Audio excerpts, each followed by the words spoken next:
How does a 21-year-old from a nation whose sporting identity has long been defined by basketball and boxing become one of the most closely watched ranking stories in women's tennis?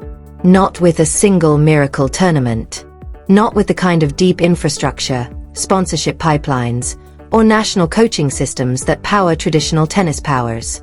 She does it through patient accumulation, a shoulder injury that once limited her calendar, a Grand Slam run that forced the world to recalculate her ceiling, and a points gap so narrow that one strong result could change everything. This is the real story of Eala's climb to a career-high world number 28, the precise mathematics behind the growing conversation about the top 20, and why the North American hardcourt swing now sits in front of her like an open door that most players in her position never get to walk through. Eala was born in Manila. From the earliest days, the passion was unmistakable. While many young athletes in the Philippines gravitated toward the sports that dominate the country's culture, she was drawn to the solitary demands of tennis. She left home as a teenager to train at the Rafa Nadal Academy in Spain, one of the most rigorous finishing schools for junior talent anywhere in the world.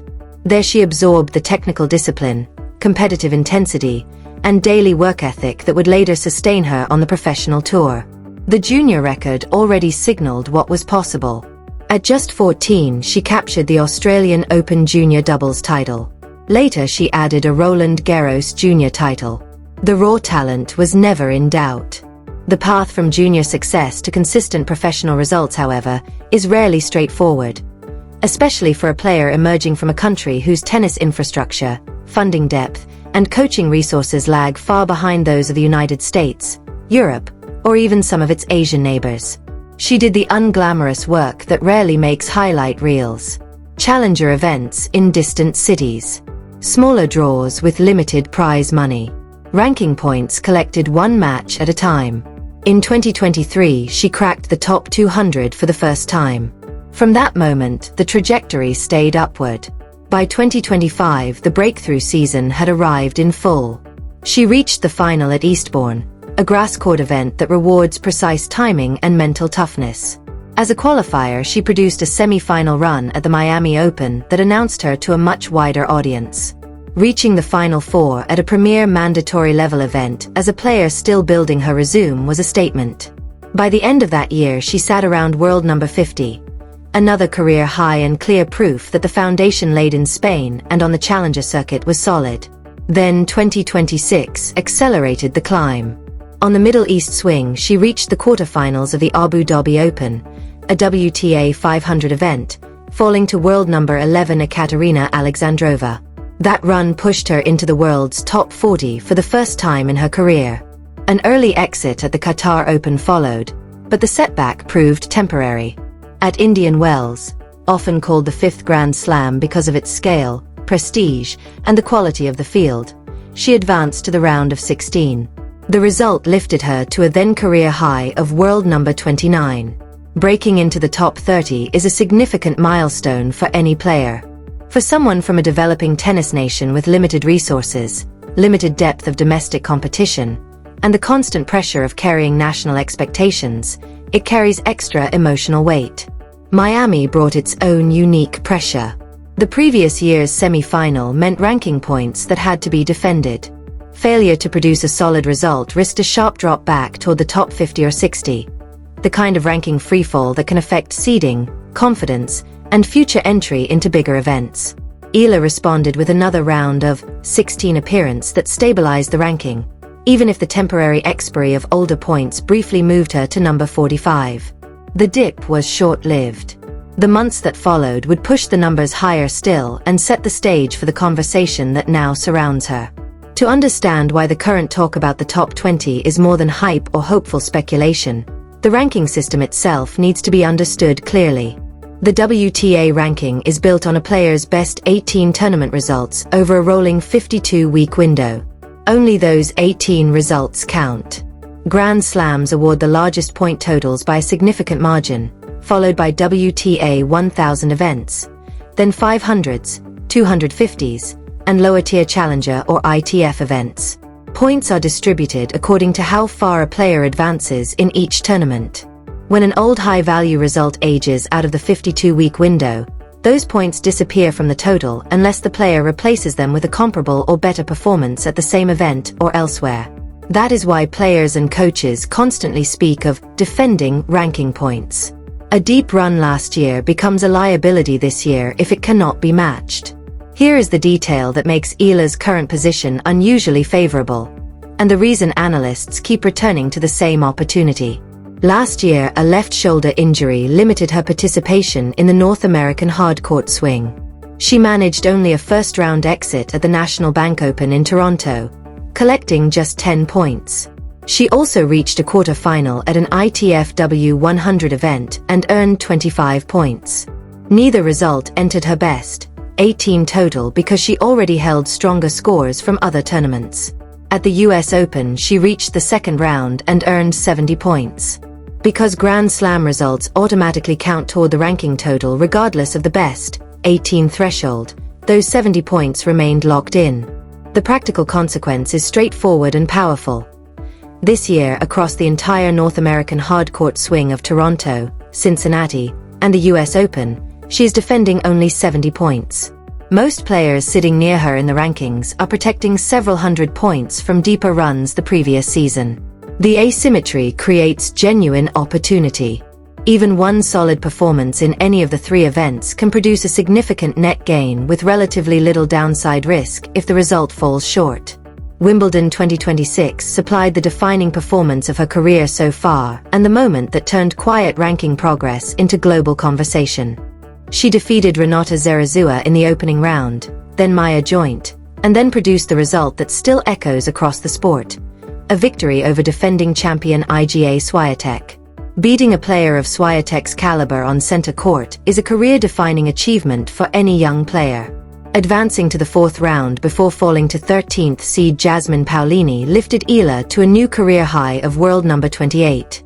The tennis world took notice in a way it had not before. Coco Gauff offered public praise. In the Philippines, the run felt like a national celebration.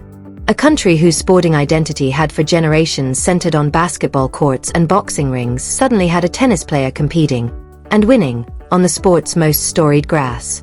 The flags, the chants, the collective pride were not manufactured for cameras. They were the visible expression of a nation realizing one of its own had reached a level previously thought almost unreachable. The ranking picture immediately around her is tighter than many sensational headlines suggest.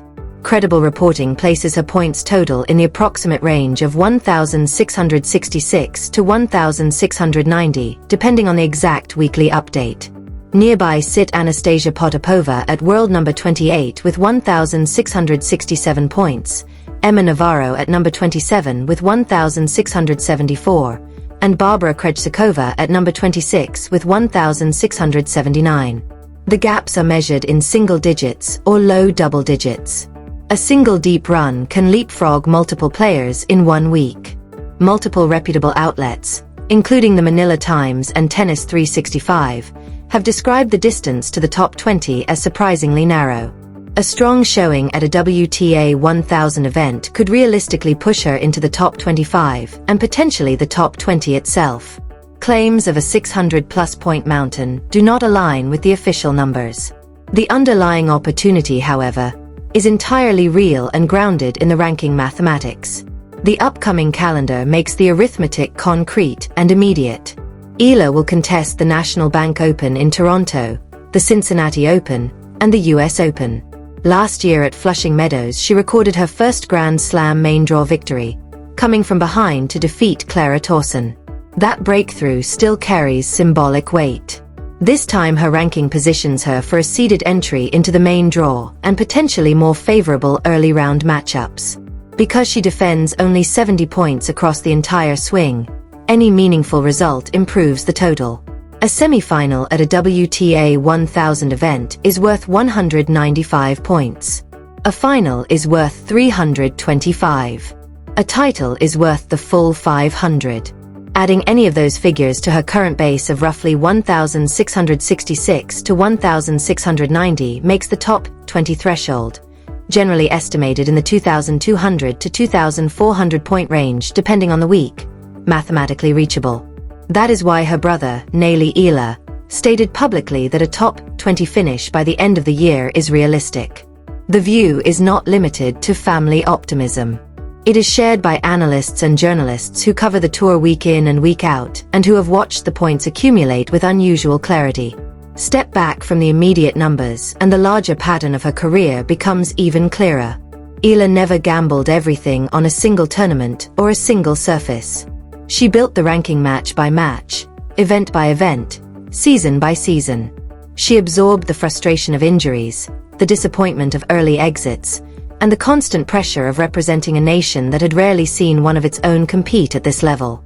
Each time she returned with measurable improvement: cleaner decision-making, better physical resilience, a serve that has shown tangible progress, and a competitive temperament that refuses to fold.